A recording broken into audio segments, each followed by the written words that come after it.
Sejam todos bem-vindos ao WAF Psicologia Atendimento Online. Eu sou o Asney de Almeida Ferreira e na nossa série sobre psicologia, charlatanismo e estelionato, falaremos no episódio de hoje sobre saúde mental. Afinal, será que estou ficando louco? Essa é uma pergunta bastante comum que nós fazemos ao longo de nossas vidas. Como que nós podemos saber se nós ou as pessoas à nossa volta realmente estão gozando de plena saúde mental ou se nós não estamos, pelo contrário, loucos, alucinando, delirando, tendo interpretações delirantes, ilusões diversas? Como nós podemos fazer a diferenciação entre sanidade e loucura? Para que possamos responder essas perguntas, nós precisamos de antemão definir, afinal, o que é saúde mental e o que é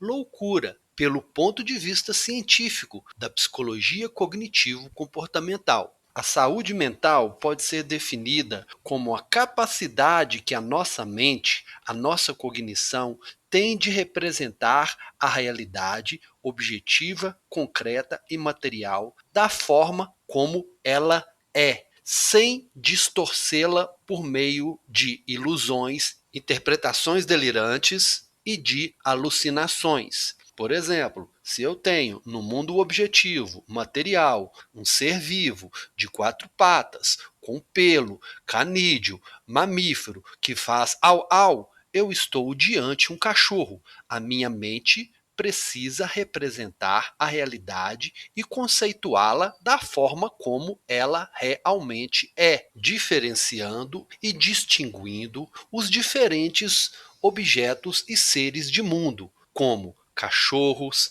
gatos, vacas, seres humanos, veículos, móveis, aparelhos eletrônicos, etc.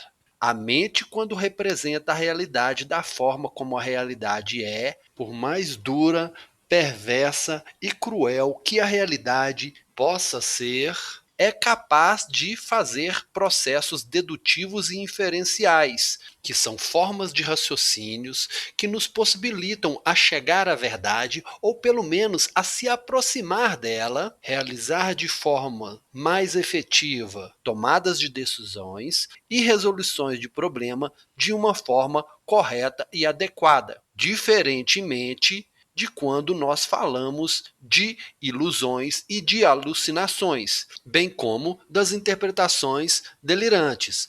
Pois, nesses casos, como a nossa mente não está representando a realidade da forma como a realidade é, nós temos maiores dificuldades na resolução dos problemas, nas tomadas de decisões e nos nossos comportamentos. A área que estuda as doenças mentais se chama psicopatologia. Dentro da psicopatologia, nós temos a nosologia psiquiátrica e a semiologia psiquiátrica. A nosologia psiquiátrica diz respeito às categorias de doenças mentais.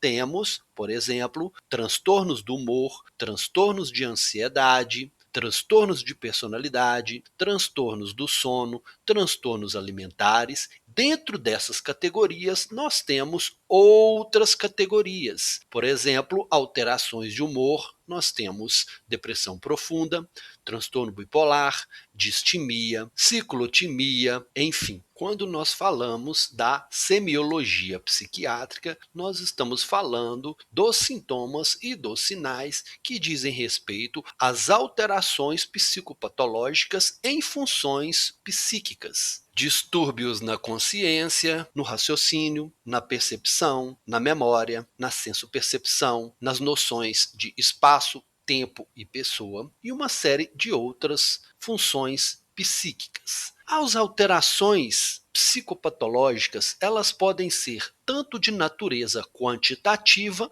ou qualitativa. A tristeza e a ansiedade, por exemplo, variam em termos de quantidade. Podemos sentir mais ou menos tristeza, mais ou menos ansiedade. E isso não nos faz portadores de sofrimento mental. No entanto, a tristeza e a ansiedade estão presentes em uma série de doenças mentais, como a depressão profunda, a esquizofrenia, transtorno obsessivo-compulsivo e mesmo em transtornos neurológicos, como tumores cerebrais, cânceres e alterações neuroendócrinas. É por isso que, quando as pessoas tentam fazer um autodiagnóstico pesquisando na internet, não raro caindo em charlatanismo e estelionato barato de sites sensacionalistas, as pessoas geralmente ficam mais confusas,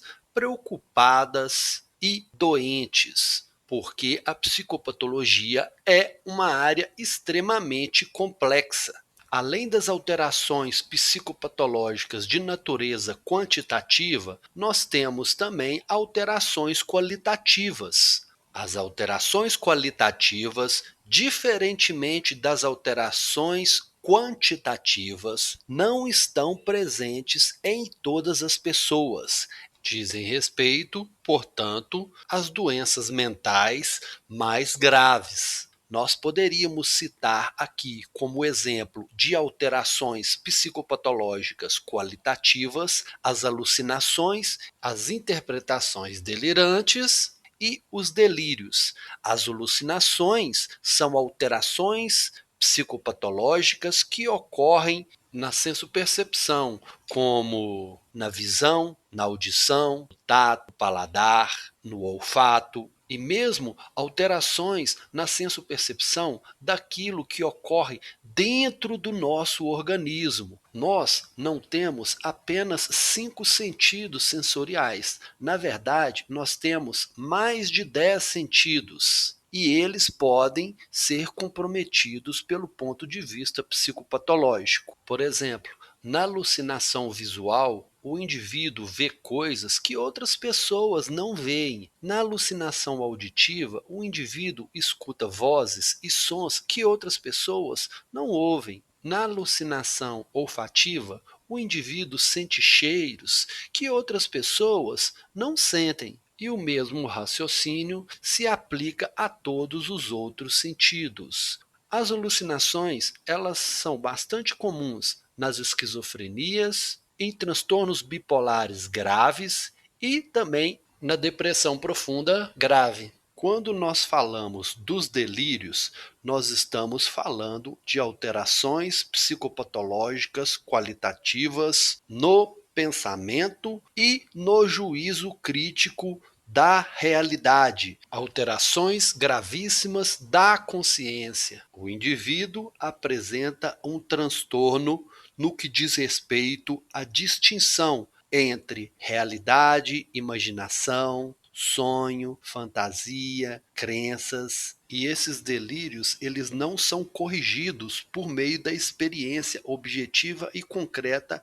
em relação ao mundo. Pelo contrário, o indivíduo distorce a realidade de forma psicopatológica para que a realidade se encaixe em sua mente doentia. Os delírios, não raro, são maneiras que o indivíduo tem de dar significado, sentido e ordem para as suas experiências psicopatológicas, como as suas alucinações. Por exemplo, o indivíduo tem uma alucinação auditiva. Ele ouve vozes e sons que outras pessoas não ouvem, mas ele significa essa experiência a partir do delírio, utilizando os conteúdos socioculturais do seu ambiente. Se ele nasceu num contexto religioso protestantista, ele pode delirar acreditando que são vozes de demônios que o perseguem para matá-lo e arruiná-lo, porque ele é uma pessoa especial, um escolhido de Deus, que veio para salvar a humanidade. No caso, nós teríamos aqui delírios de perseguição paranoicos, acompanhados e alternados por delírios de grandeza. Como os delírios eles são incorrigíveis, nós podemos expor esse indivíduo ao mundo objetivo, aos fatos, que ainda assim ele não irá mudar os seus pensamentos, as suas crenças e visão de mundo. Na realidade, ele irá fazer uso de interpretações delirantes, modificando a própria percepção da realidade para que a realidade se encaixe em sua mente doentia. Nesse exemplo, de nada valeria um pastor com bom senso, pessoas instruídas dentro da igreja, familiares bem intencionados, dizerem a essa pessoa que ele não é um escolhido de Deus, de que ele não é especial, de que ele precisa fazer um tratamento psicológico e psiquiátrico. Na verdade, ele pode ter ainda mais interpretações delirantes, como ter a certeza absoluta e subjetiva de que o pastor está possuído pelo demônio querendo desviá-lo, de que seus familiares não são realmente os seus familiares, mas que são demônios, sósias, se passando por seus familiares para o desviar do bom caminho. Pois quando ele lê a Bíblia, ele tem a sensação realística de que um determinado versículo está falando para ele, direcionado especialmente para ele, o que caracterizaria na psicopatologia como um delírio de referência. Além disso, quando ele se encontra na igreja, orando em comunhão com Deus, ele tem a certeza absoluta de que é capaz de ler o pensamento das pessoas, de que as pessoas também estão captando os seus pensamentos, numa espécie de telepatia, o que na psicopatologia seria uma irradiação do pensamento. Ele poderia também ter a sensação realística, a certeza absoluta de que seres invisíveis, como demônios, invadem o seu pensamento e se apropriam dos seus pensamentos, o que na psicopatologia se caracterizaria como um roubo do pensamento. Em resumo, as pseudoterapias, muito comuns na nova era, sobretudo no Brasil, um país extremamente supersticioso, usam, abusam e exploram de fenômenos psicopatológicos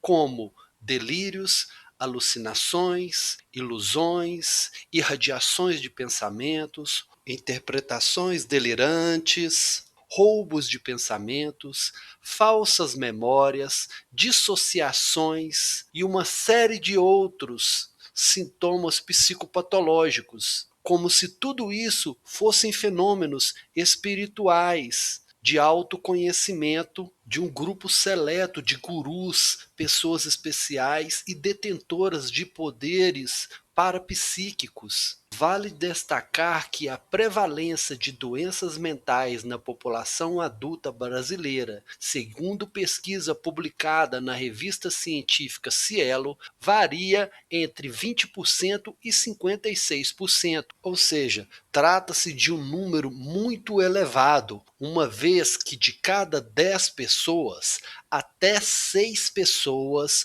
possuem pelo menos um transtorno mental na população adulta brasileira. Vale destacar também que, geralmente, quando as pessoas estão passando por problemas psicológicos, uma vez que elas possuem ali uma série de distorções cognitivas, de comportamentos desadaptados, elas são as últimas pessoas a se darem conta de que precisam de um suporte técnico especializado de psicólogos e psiquiatras. E nesse contexto, as pseudoterapias, como terapia quântica, terapia de constelação familiar, astrologia, tarô, espiritismo, protestantismo, macumbaria, aproveitam das fragilidades psicológicas das pessoas, deixando-as ainda mais confusas, doentes e dependentes. Bom, gente, o nosso programa de hoje fica por aqui. Muito obrigado a todos. Se inscrevam no nosso canal e até logo.